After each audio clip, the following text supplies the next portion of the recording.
So folks, thank you for joining us today. We are here with Marquette County Climate Adaptation Task Force. Really excited to hear about all the work they're doing. Before we do that, I have a little bit of, let me see, present, and let me share my screen.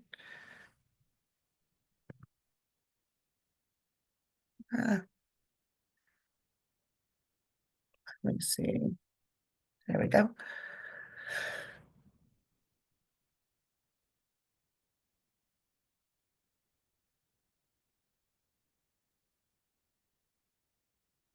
Okay, and let me know as everybody can see my screen right now. Looks good. Hopefully. Awesome. And like I said, we're here with Marquette County Climate Adaptation Task Force. We're going to hear about the great work they've been doing up there. Is it gonna? Okay, there we go. So we want to go through some of what we have going on at MyCan. I know that we've had a couple tough days. Climate, didn't do too well in this past election, and we all know that we have to keep on fighting, stronger than before. And so I just want to kind of start off by mentioning that. I know we're all thinking about it. And here, this is information about how to have us share your events. So you all do such great work around the state. We want to make sure that we can uplift and amplify that work you're doing, share it across the network. And so we have a much easier, streamlined way of doing that. In the past, you've had to send us your events and we have to put them up. And this way you can just fill out a nice little form and there's some directions at this QR code. I will also, oh, it's moving on me. I will also do my best to here. Let me grab the links and drop them in the chat as well, if I can, because we'll see how easy that'll be for me to do while also sharing. Let me find the chat now. Well, I'll go ahead. I'll throw them in once Climate Adaptation Marquette County starts doing their presentation. I can share our links as well. But so if you use the QR code there, you can just try to get us your events by the first day. We do a newsletter on the first day of each month. So if we get those ahead of time, we will send them out to the whole network with everything else that's happening. And of course, we want to talk about line 5. Here's some great opportunities to contact Senator Gary Peters or stream the Bad River documentary, which is very powerful. So if you have not had a chance to see that, I suggest either grabbing these QR codes. I will throw them in the chat as well, the actual links if that's easier for people.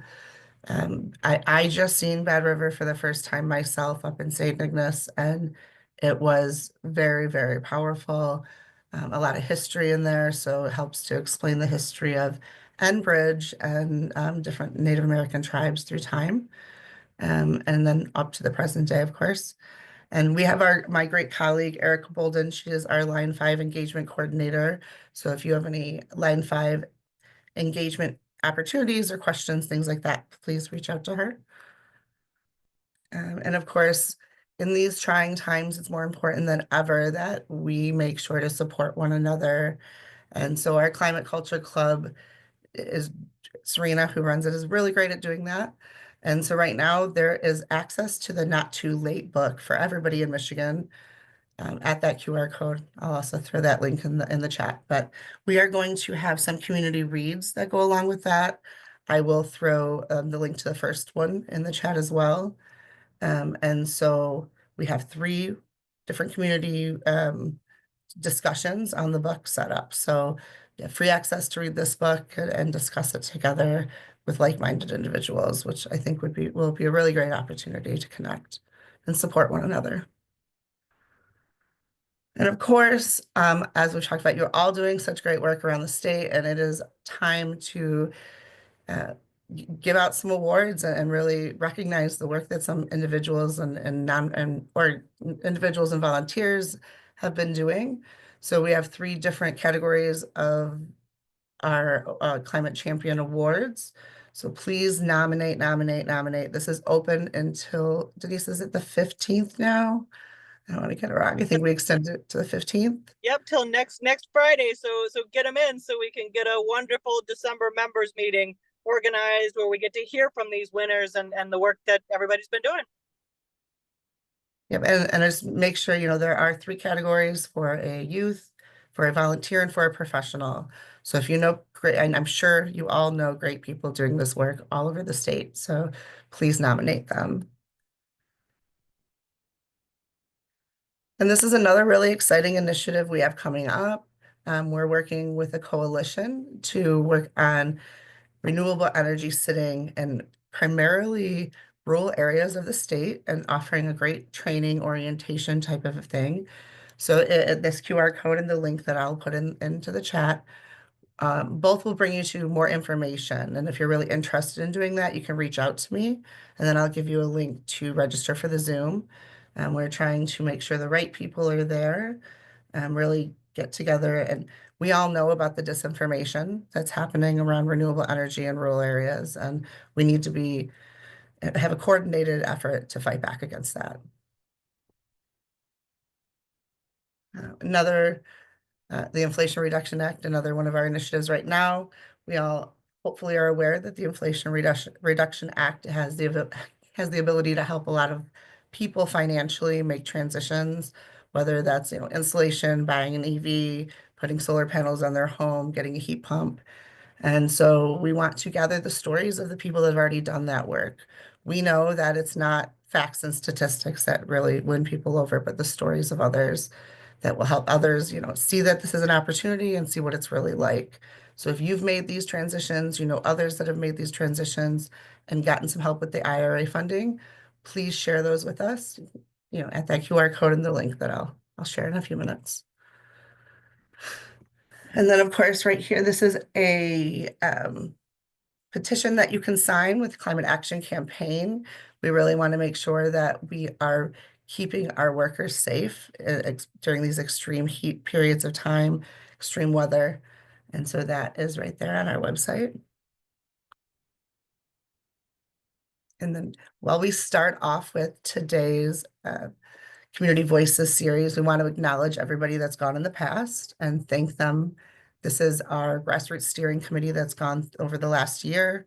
It's been, like I've talked a little bit about before, but it really helps to see all of the different work that's happening around the state, and it adds up to be really great climate action, and it helps us to connect with one another and learn from one another. So empowering us through one another with all of these. And so in the new year, we're continuing these Community Voices series, but just switching the theme a little bit.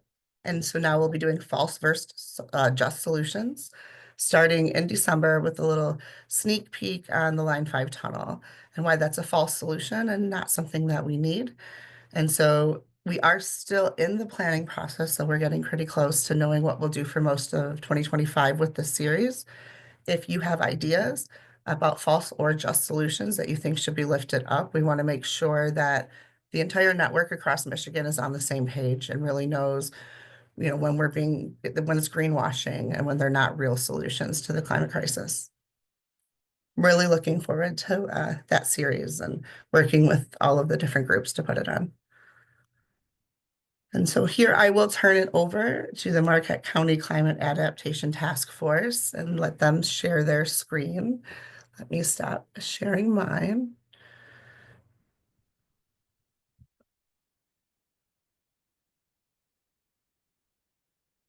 Hello, everybody.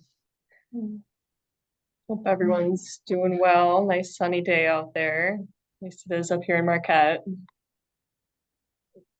So Amanda, I think you have to stop sharing in order for us to share. I am trying. Sorry, just give me a moment. Okay. Stop share. There we go. She's I hope. doing great. Thank you. I'm giving her no help today. I wasn't even able to put links in the chat is how on my phone disabled I am. Thank you so much for being here, Marquette. You guys, I've been looking forward to this one for so long, and you eked it out. You wanted to be the last one, so you're our finale. So take it away. Oh, wonderful. Can you guys see it okay? Okay, perfect. Well, thanks for having us. We appreciate it, and thanks for letting us go last. We've been doing quite a bit of work, so this is perfect for us to kind of do a recap. But before we dive into it, I'm Emily Leach. senior planner with the County of Marquette. I've been with the county for 5 years, and I've been the chair of the Climate Adaptation Task Force for 6 years. And I'm Quinn Tebow. I'm a Michigan Healthy Climate Corps member from the first cohort, and I've been serving with the county since mid-March, and next week I'm wrapping it up, and county will be obtaining another Michigan Healthy Climate Corps member, so I'm excited to see this work carried through. I'm very sad to see her go. So I'm just gonna give some background information. Our presentation will discuss CADF, the Climate Adaptation Task Force, and work that CADF's been doing, as well as work that the county's been doing, developing a climate action plan. And that's been a lot of what Quinn's been doing through her AmeriCorps service term.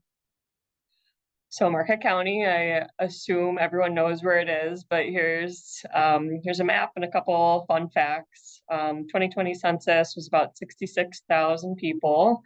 We are the largest county in Michigan by landmass, so have the largest city in the whole UP being the city of Marquette. It's our county seat. That's where we are right now. But outside of the city is very rural. So we have, kind of both a little bit of urban. City of Marquette's roughly 20,000 people. When NMU is in session, goes up another, what do they have? Maybe 8,000 people currently enrolled. Governance, kind of standard for Michigan, but we have a board of commissioners and a county administrator. So the county planning department ultimately reports to the county administrator and the county board. So all the work that we're doing helps to guide policy and also administer programs. And this map in the middle here, there's some fun colors and fun names. In our last master plan update process, we created these 4 separate regions throughout the county. So just to kind of break it up, as I mentioned, Marquette County is very large and very, very different in all areas of the county. So this was a good way to help identify, differences throughout and help reach people where they're at. So CADF, the Marquette County Climate Adaptation Task Force, it's basically a network, but a group of partners that meet quarterly all around climate change. So our mission is to help prepare local leaders and Marquette County stakeholders prepare and develop strategies to make us more resilient with dealing with climate change. So definitely very adaptation driven as well as mitigation. Here are some of our partner logos, but we were established in 2013 and are thereabout, coinciding with a 2013 climate adaptation plan for the county that was developed by the Superior Watershed Partnership and some other local partners. And from there, we've just gotten stronger, brought more partners on board, and made it through COVID, kind of a lull in meeting and engagement, and we've really kind of fired off the last 2 years doing a lot of community engagement that we will tell you more about.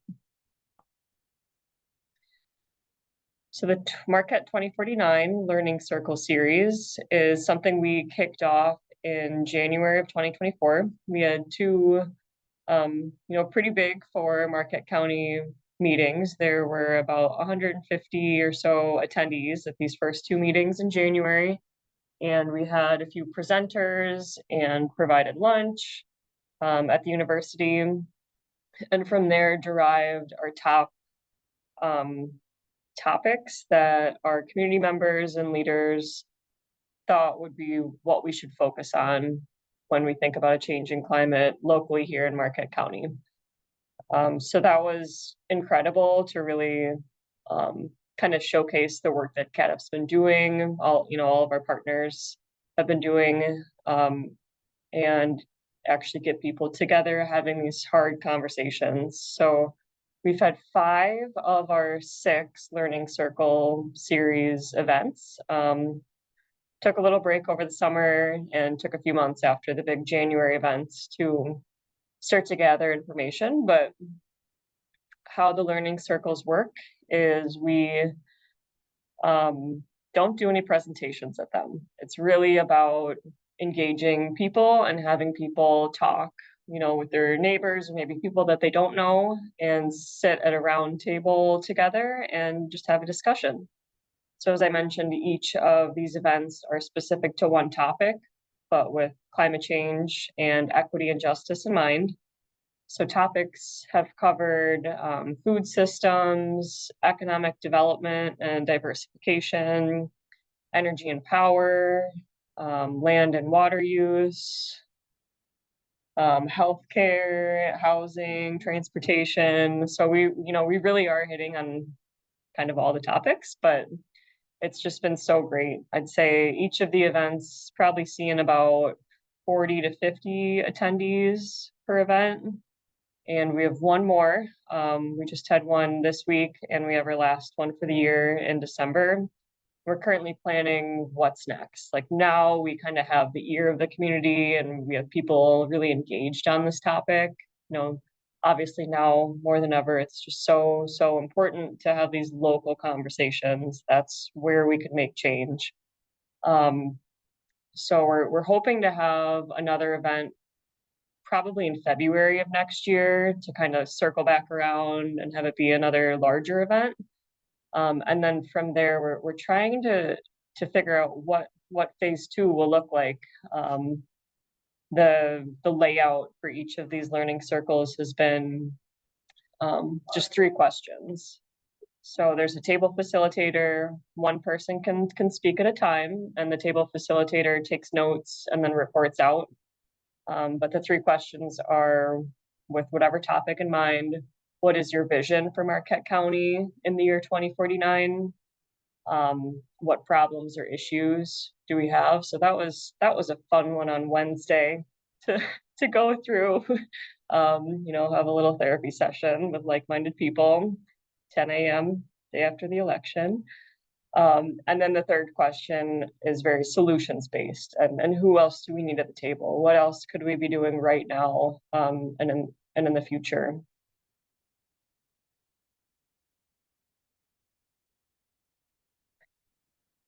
So take a little step back here. Marquette County passed a climate resolution in March of 2023. So something our planning division has done. We've been really lucky to have pretty consistent interns.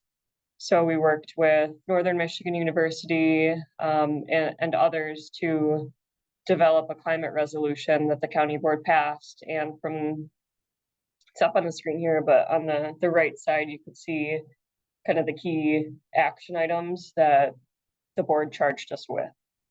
Create a climate action plan, commit to an effort to eliminate the county's greenhouse gas emissions by 2050, and collect the data to do so. So we've checked off a couple items on that list and currently working on the climate action plan, and have at least draft versions of an energy audit specific to county operations, greenhouse gas inventory, and fleet review for county-owned vehicles. And this is all work that wouldn't have, you know, we wouldn't have been able to do this without the support of our CADF partners. You know, obviously we can't work in a silo. We are county government, so we, you know, have to work through our system here with the county board. But the city of Marquette, they had passed a climate resolution, so we used that as a model. I think when the city had passed theirs, they actually used the city of Munising's climate resolution. So, you know, for the city of Marquette being the most populated city in the UP, I was just so happy that the city of Munising was the first to pass the climate resolution in the UP. And that was really cool to see. And with that, I will hand it over to Quinn. Yeah, so Again, hello, I'm Quinn. I'm a Michigan Healthy Climate Corps member, and a lot of what Emily has been speaking about, that Marquette County climate resolution that follows the Michigan Healthy Climate Plan and aligns, and that's a lot of work that I've been doing with my service this year. So I've been assisting with drafting the climate action plan, and also to look at these objectives. Also within the Michigan Healthy Climate Plan, there are pillars, and my service within Marquette is helping repairing and decarbonizing homes. And so within our climate action plan, there's been a subcommittee that has been helping guide this work, and that was formed through the Planning Commission with the county. And some foundational data pieces that will be incorporated into the plan is the level 2 energy audit, greenhouse gas inventory, and fleet review that is going on with all county facilities. And also to pair with that, a 10-year facilities assessment will be incorporated within the plan as well. And as Emily has stated previously, with the creation of CADIF in 2013, there was also the County Climate Adaptation Plan that Superior Watershed assisted and drafted and created. And then moving a little bit forward, in 2019, MSU Extension also created these awesome climate and health guidebooks. And so that's a 3-volume series. And what we're looking to do with the Climate Action Plan is really update that information, still have those core values and such that they emphasize within those guidebooks and within the Climate Adaptation Plan, and just really update that, and also incorporate the community employee engagement that we've been doing throughout my service. So a little bit about the community engagement. We held 4 dialogue dinners, and these were really cool events similar to the Marquette 2049 events that CADIF has been doing. And so similar to those learning circles, we had people come to these events. We gave a little bit of background information, a short presentation, kind of just setting the tone about sharing some data and just undeniable facts to our individuals that were coming to these events pertaining to climate, specifically within Marquette County. And we had facilitated table discussions similar to the learning circles and facilitators, and we did that just that discussion and then a report out, and that data and conversation is also going to be bulk and incorporated within the climate action plan. And to pair with those dialogue dinners, again, it is to note we had a good turnout, though there were 4 events and varying attendance between all 4. We still felt that we were able to meet people and hear their voices around the county. And also for the individuals that weren't able to attend those dialogue dinners, we have a community survey, which is still out, and we're still advertising, sending mass emails each and every day. But as of 2 hours ago, our response count is at 357 responses. So hoping to see, over the next weekend, maybe get to 400. That's the goal. Let's do it. Yeah. Yeah, but that really this community engagement piece has been really essential in creating our climate action plan and ensuring that all of our community members' voices are heard, and that model that CADIF has created with the learning circles has been essential to these events as well. And then with engaging with the employees at the county, so we have had lunch and learns and then a snack and chat, and those are just presentations to just share with the county internally about our climate action efforts, and also just gauging employees' general interest and initiatives within the courthouse and other facilities pertaining to sustainability. Again, I mentioned the Climate Action Plan Subcommittee. During this work, we've had 5 meetings, and each one they've been guiding and assisting with the plan's creation. And so along with those engagement events that we had with the employees, we also had a employee survey, and county staff is about 300. And so we got 71 responses, so little over 25%, but that's been some really interesting seeing what employees have been saying about this work. And another foundational piece of this climate action plan is Johnson Controls. So they, Marquette County was awarded funding through a grant with the Community Energy Management Program. And they had selected Johnson Controls to do a level 2 energy audit, greenhouse gas inventory, and a fleet review. And that's just to evaluate county operations. The goal is to reduce emissions, as pointed out in the county's climate resolution, and just improve sustainability and efficiency while reducing environmental impacts and leading by example for the county. Yeah, we're still digging through these draft reports right now. We just got the energy audit last week, and it's like a whole report per building, so it's definitely a lot to work through. And then the greenhouse gas inventory and the fleet review, that was a really cool process to work with Johnson Controls on. We collected data internally on vehicle use, electricity use, all that, and held interviews with department heads. So, just things that I would have never thought of, meeting with the sheriff's department and their road patrol, and, just, I don't know, I guess just really eye-opening hearing that they aren't ready for electric vehicles just yet. I mean, it's cold up here, obviously. They, might have canines or some things in their vehicles that can't get cold. So really interesting to kind of work through this and figure out like a strategic way to lay out a path forward for potential shift over to electric vehicles. So we wanted to share some key takeaways as well as what's next. So kind of key takeaways, we have a few listed on the screen here, but say overall, I'd say like it's okay to ask for help and kind of lean on your partners. We're all in this together, and there's a lot to be done, and everyone has their own strengths to bring to the table. Data is so important, as well as the process with community engagement, employee engagement. Like, you're not gonna love hearing everything that you're hearing, but it's okay.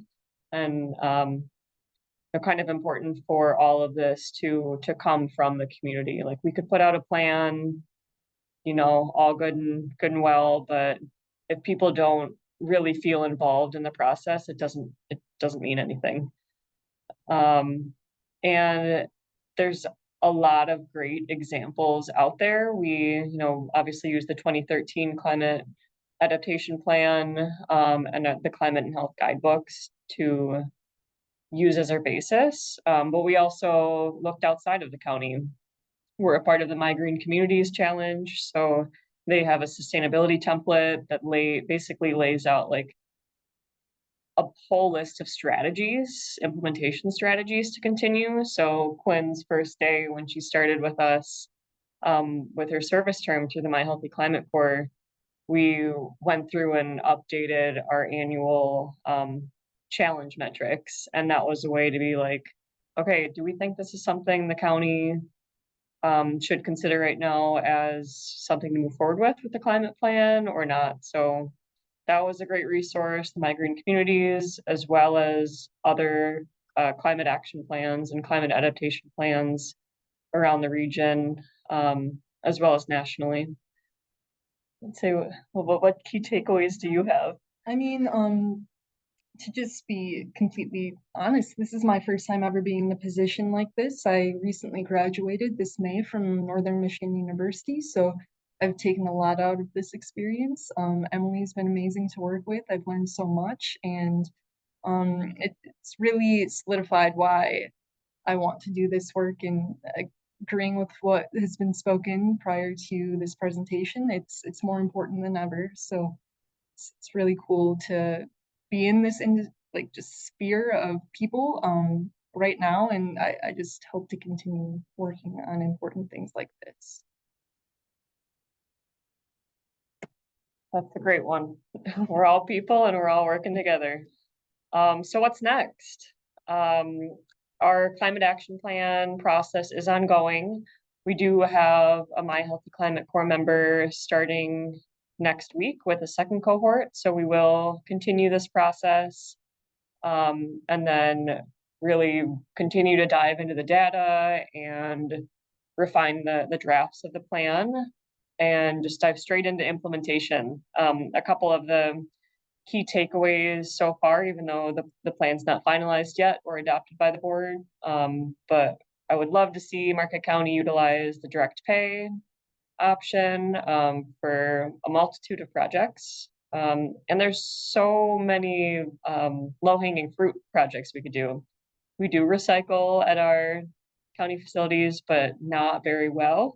So we have a whole list going for how we can improve recycling access and composting. It was really cool to see on our employee surveys, a lot of people want to compost, and that is an option up here. We have Partridge Creek Compost, which is the first Part 115 compliant. I don't know if they like have that stamp of approval yet, but essentially they are the first Part 115 compliant facility in the state.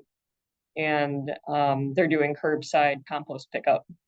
So we would love to work with them. And then just continuing to engage community members, organizations, continue the Learning Circle series. And then I've highlighted here a couple of our CADF partners, NMU, Northern Michigan University. We are super inspired by Jess Thompson, their new sustainability. Well, she's been at Northern for a while, but they just hired her on within the last year as the first sustainability person with the university, and 1/3 of her time goes towards community engagement. So that's awesome that it's not just specific to university operations, but goes beyond fostering and enhancing those partnerships and really implementing projects. And then another highlight with one of our CADF partners, the county's emergency manager. They just brought on a sustainable business fellow. So really tying in with economic development, they got a fellow in to work with businesses and create disaster plans and become more resilient. So it's really cool to kind of continue this web and strengthen up our partners all together. Even though we're really sad to see Quinn go. And we are happy to take questions. I know we just talked to you all for a while there. But I'll stop screen sharing here.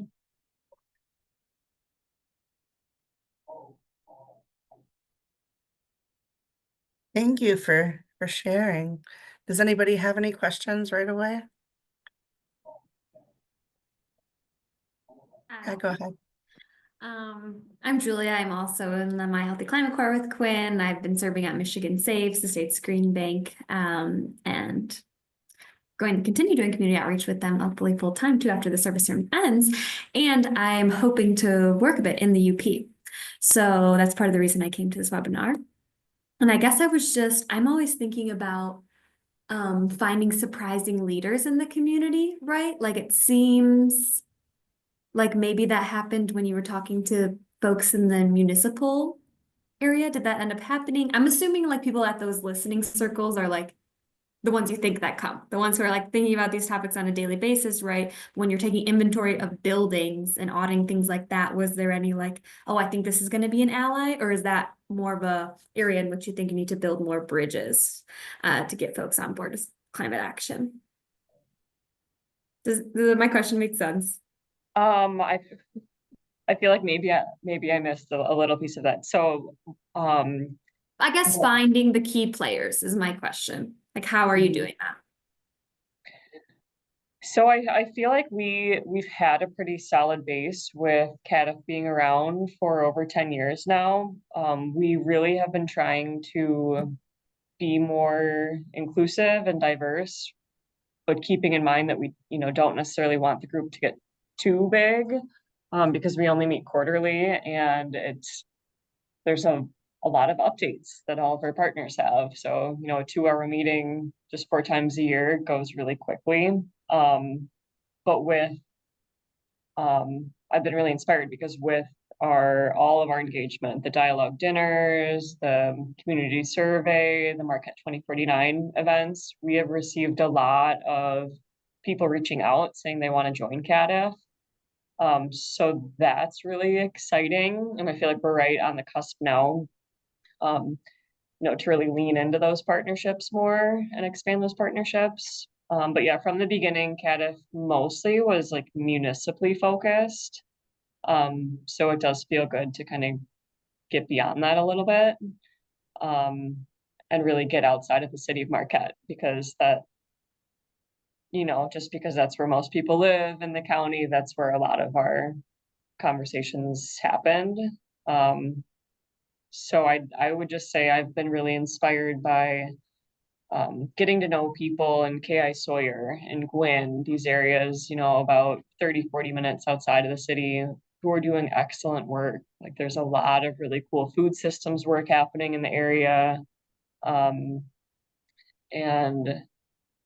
we wouldn't necessarily have been engaging with them if we didn't dive into this process. So I'd say that was kind of surprising to me. I think to add, just it's cool how CADF also gives community organizations and members a voice. We talk about Partridge Creek and Allie, who does amazing outreach for Partridge Creek Compost, came to CADF meetings, and there was that platform to advertise and advocate for something that really matters. So I think that's really important as well. Yeah, that's a great one. So it's Yeah. kind of become a space for other folks to share with. Exactly. Okay, awesome. That's cool. Yeah, that's like the root of what we do. It's a convening to share out and then collaborate, provide letters of support for grants and partner on projects. CADF doesn't hold any sort of nonprofit status or anything. It truly is just a network, with a common goal and mission. But yeah, I'd say Allie O'Neill with Partridge Creek Compost, that's a really good example. Someone who their nonprofit is relatively new. They just started a sister nonprofit to another local nonprofit in the area that does local farming and connects with the school in Ishpeming, but Partridge Creek Compost has only been around for less than a year, and we had kind of met over this climate work, and we asked if she wanted to attend our next CADF meeting, and she's like, oh, I don't know if I have the capacity for that, like another meeting. We're like, no, like that's not the intention. The intention is, to work together and build each other up. It's I'm gonna jump in. It's such a wonderful process that you all have been leading, and we're gonna borrow all those fun names, the dialogue dinners and snack and chat. You really made it, I think, appealing to folks. I'm wondering, I'm so curious what you were hearing from your community. Could you maybe share a little bit of the insight, like what was maybe something that was surprising that you've heard in your listening sessions around developing the climate action plan? I know it's not ready yet, but I'm just kind of wondering what your sense is of where your community thought some of the challenges or visions really were. I guess have it unless you want to. I just say what we heard is a lot of people want a resilient community that we're not relying on, say, fossil fuels or obtaining goods from out of state. We're close to Wisconsin. There's people have talked about our waste maybe being exported out of state. So just really making sure that we are local and centralized within our community, and ensuring that we're resilient and that we build up our community and ensure that we have everything that we need here, and then also go out to other communities and provide those services. So Yeah, I'd say the feedback we got from employees at the county, it was a lot of comfort, like comfort in your office space, heat and cooling, ease of being able to recycle, like simple things, but really that human connection. And that's what hits us all. So it's like, honestly, these are things we know, but to really hear this feedback and then be able to get it down on paper, like a lot of them, might not be the most simple solutions, but they're the solutions that we could all see and feel. Yeah, thanks so much for that. I'll give a couple quick comments. I don't know if either of you were able to join the Lansing group that went last month, but Lansing has a wonderful composting program. So just so you know, this is part of our mission in this series is to have folks connect and learn as well. And so I'm going to connect you with their leaders again, just to make sure if you're all are headed towards composting. I know they've learned a ton in the last couple of years on that program, and I had a big presentation about it. And I see my colleague from Kalamazoo Township on here today, Tim Tesser. We worked on many of the local plans in Kalamazoo together, and I really feel you on the electric vehicle push within your own county and the services. And just FYI, one of the hurdles that we encountered in Kalamazoo that is sort of finally being resolved was right now, right, every administrative vehicle, you know how to reimburse someone for gas, right? People have their vehicle for the county or the city or the state, and you write out the per diem and we reimburse you. And one of the big challenges we learned was folks didn't want to do it because they didn't know how to change their internal accounting procedures. Like, okay, so that person's plugging their car in at their house, Denise, do I reimburse them?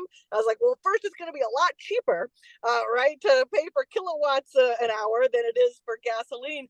But it's something we're still working on. I just wanted to share that with you, because if that comes up, and as you try to do that movement, I would love to, those are the kind of things I love to see that we can work on at the state level, right? Because everybody's going to encounter that problem.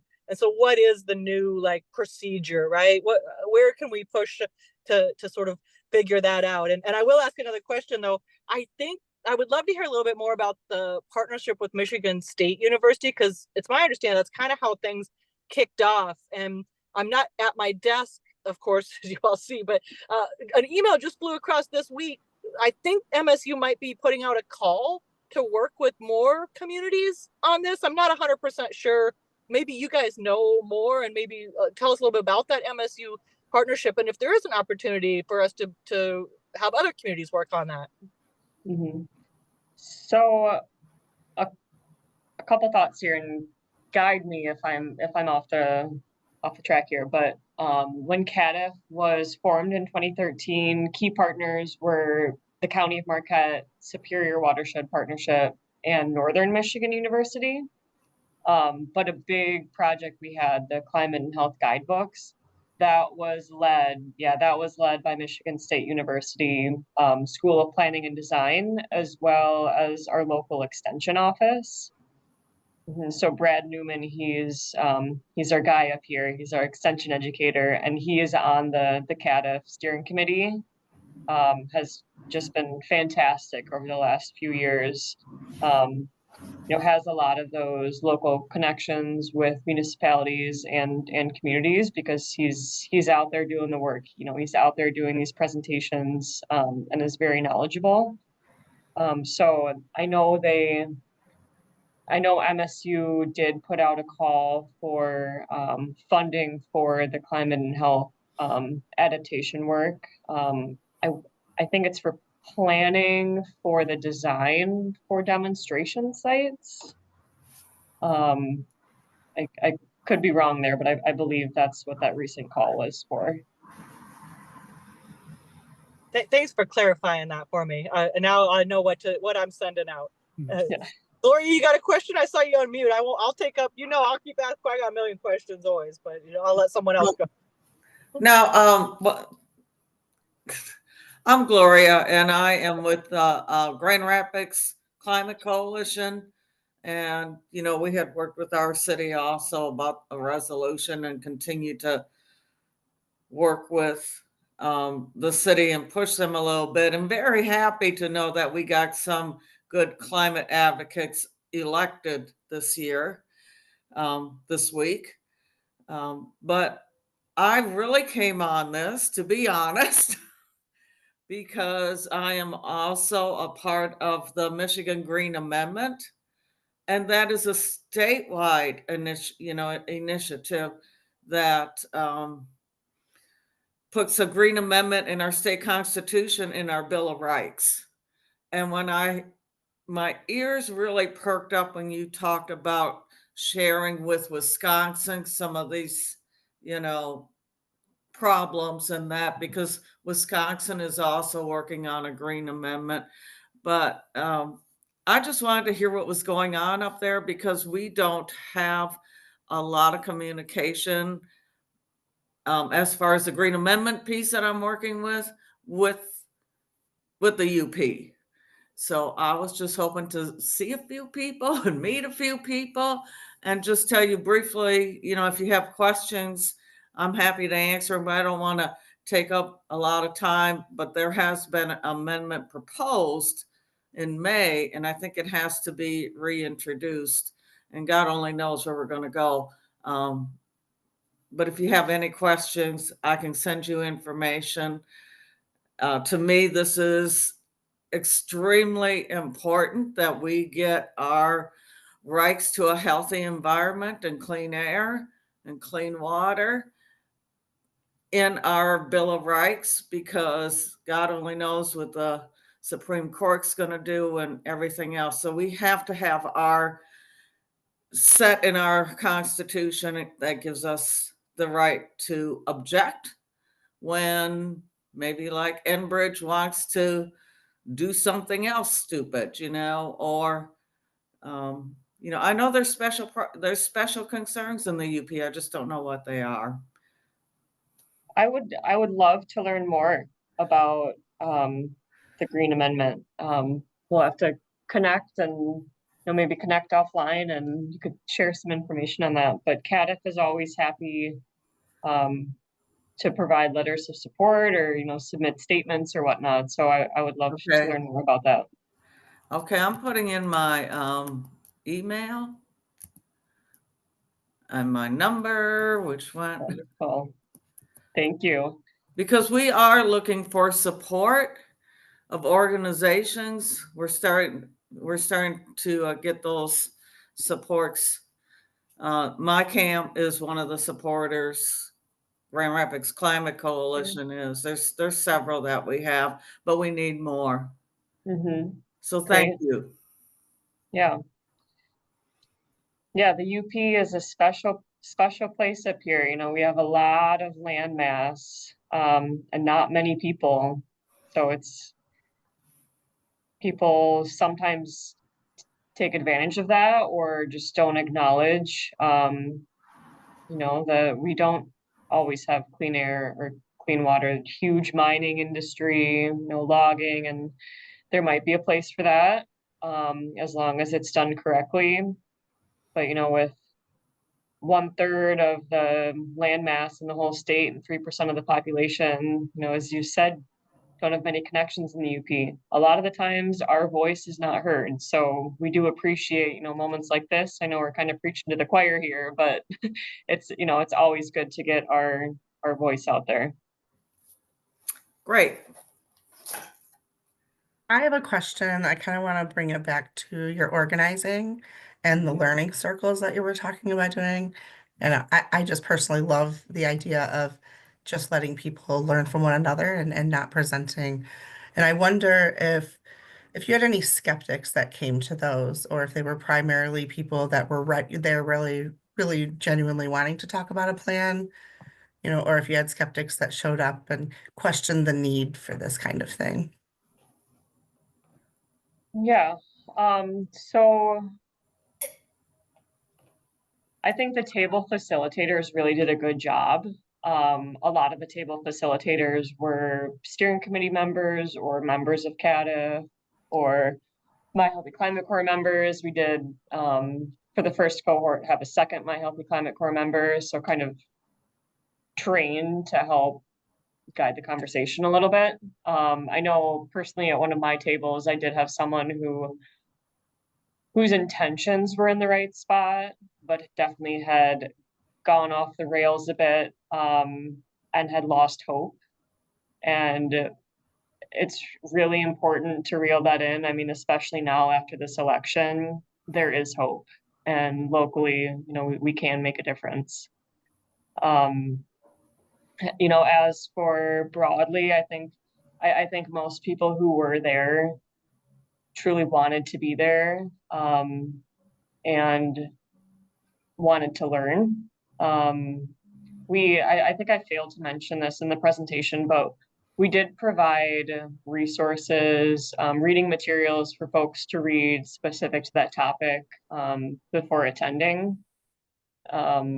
If they did or not, I'm not sure, because we really didn't stick to that material during the conversation. It really was just open conversation.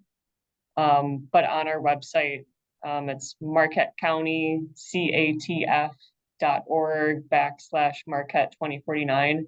We have all of our resources for each of the events, as well as the table guide, which has the questions on it. So I'll make sure that gets out to everyone, if you want to try to recreate this in your community. Yeah, thank you. I think that's a great resource. I feel like these learning circles might be a really good way for just to get people talking about these important things and not always feeling like someone's talking at them. Yeah, we definitely learned our lesson with our two big kickoff events. We had, trying to remember all the presenters, I spoke, Jess Thompson, sustainability person with university, spoke. Marty Fatante, he runs Invest UP, like a big UP-wide economic development group, spoke. And he's also a part of Governor Whitmer's Growing Michigan Coalition Council. Maybe a couple more presenters as well. But we did too much talking at people and then you lose them. So it's really important to provide that space, hold that space for people.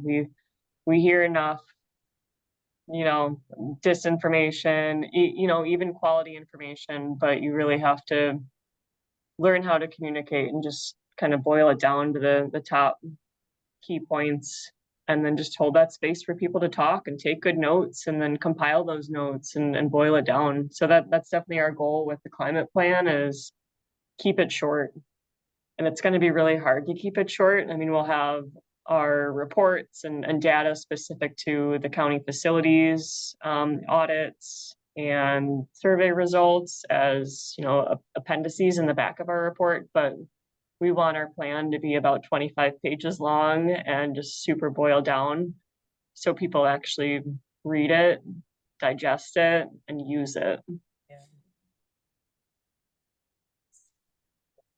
That's great. You answered my only other question was going to be, what's your advice for the next group that starts their climate action plan? And I think you've just given us a wealth of that. And we're also working, you know, worked with Jess in my former life, and she's sticking on. We've started a higher education for climate action in Michigan group. So hope to continue to loop that. You know, there's just a real synergy in some of our communities, right, between higher education, a community group, the county, you know, getting those major players together, it seems to be a very winning formula in most of the examples that we see. So just so excited to get some of these resources. I'm so glad your questions and your process are up there, because I think it's been a fantastic process that you all have run.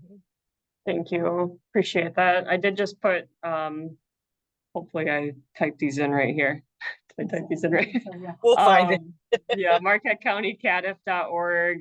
I wasn't sure if there's a slash in it, but you'll see where it says 2049. Those are the learning circles on the CATF website, and then mqtcoplan.org/climate action plan. That's all about the county's climate plan right now just gives an overview of the process. There's a link to our survey that's out right now, Okay. as well as the climate resolution. I do see there's a question in the chat about statistics. So the UP, it's 1/3 of the landmass and 3% of the Michigan population lives in the UP.